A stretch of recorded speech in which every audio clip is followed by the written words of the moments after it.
ఎవ్వరికి చిక్కని వీరప్పన్ నా చేతికి చిక్కేశాడు. వీరప్పన్ ఏంటి చేతికి చిక్కడం ఏంటి అనుకుంటున్నారా? అవేనండి వీరప్పన్ రొయ్యలు, టైగర్ రొయ్యలు. పెద్ద పెద్ద మీసాలు వేసుకొని అచ్చు వీరప్పన్లానే ఉంటాయి కదా.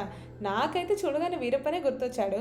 ములుగు నుండి హనంకొండకు వచ్చేటప్పుడు దారిలో కటాక్షపూర్ అని చాలా పెద్ద చెరువు ఉంటుందన్నమాట.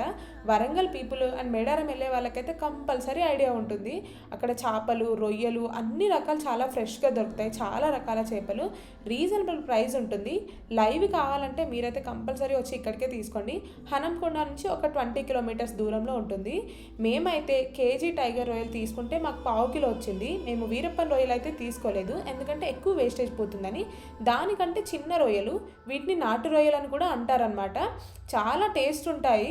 మీకు ఒకవేళ కేజీ కావాలంటే 3 to 4 కేజీస్ తీసుకుంటే వేస్టేజ్ అంతా పోయి కేజీ వస్తుంది. ఏ మాట కామాట కర్రీ మాత్రం చాలా టేస్ట్ ఉంటుంది.